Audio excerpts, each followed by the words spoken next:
안녕하세요. 축구 보는 고양이 캐스날입니다. 아스날은 이번에도 역시 세바요스가 측면으로 빠지고 왼풀백 자카가 3백을 만드는 전술을 준비해왔습니다. 그런데 전반전에는 흔히 말하는 U자 빌드업 느낌이 많이 났는데요. 왜 이런 현상이 발생한 걸까요? 뉴캐슬 수비 전술이 그렇게 되도록 강제했기 때문입니다. 뉴캐슬은 5-3-2 포메이션을 들고 나왔는데요. 수비 시에는 투톱 중 한 명이 엘네니를 마크하는 경우가 많았습니다. 빌드업이 중앙을 거쳐가기 힘들어진 것이죠. 이런 뉴캐슬이 대응해 아르테타는 어떤 준비를 해왔을까요? 첫 번째는 측면을 활용하는 것입니다. 공격수 한 명이 엘네니를 마크하면 다른 한 명이 아스날 3백을 상대하게 됩니다. 3백 중 2명으로 수적 우위를 확보하면 나머지 한 명은 전진할 여유와 공간이 충분하다는 뜻이죠. 쉽게 말해서 중앙 공격이 막힌 대신 측면 공격이 원활해진 것입니다. 아스날은 이를 효과적으로 활용했는데요. 그 이유는 3백 측면에 위치한 선수가 플레이메이킹에 능한 자카와 루이스였기 때문입니다.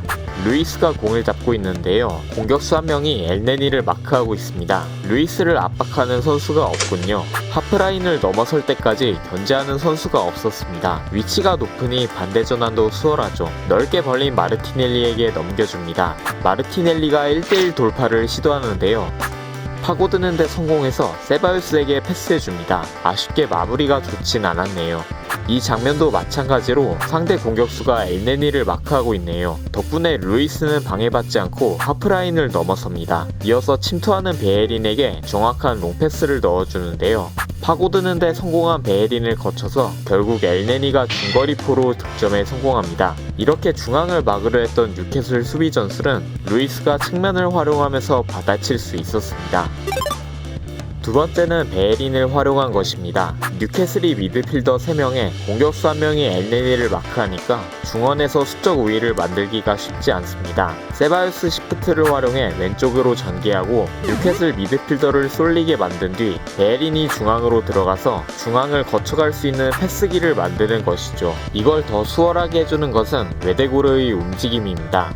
상대 왼쪽 중미를 유인하는 움직임을 계속 보여줬습니다. 덕분에 안쪽으로 들어온 베예린에게 패스길이 더 쉽게 열리게 됐어요. 여기에 더해서 웨데고르는 평소와는 다르게 전반전에는 유독 왼쪽으로 자주 이동하는 모습이었는데요. 이 역시 베예린을 위한 전술적인 움직임이었습니다.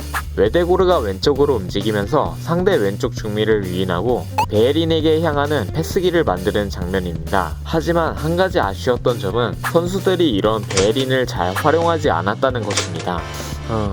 왜 그랬을까요?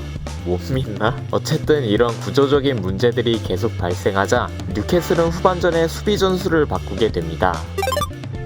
바로 왼쪽 윙백을 왼쪽 윙으로 올린 것입니다. 즉 4-4-2 대형을 만들어서 측면을 커버한 것이죠. 이런 대응으로 앞서 다뤘던 문제점을 모두 해결하게 됐습니다. 첫 번째 파트에서 다뤘던 루이스가 전진할 공간을 막는 왼쪽 윙입니다. 그리고 두 번째 파트, 전반전에 베예린이 계속 차지했던 공간에 상대 왼쪽 윙이 위치한 모습입니다. 하지만 달라진 건 아스날 선수들도 마찬가지였는데요. 가장 주목할 선수는 세바요스입니다. 세바요스가 포켓, 즉 상대 수비와 미드필드 사이 공간에 위치를 잡는 경우가 많아진 것이죠.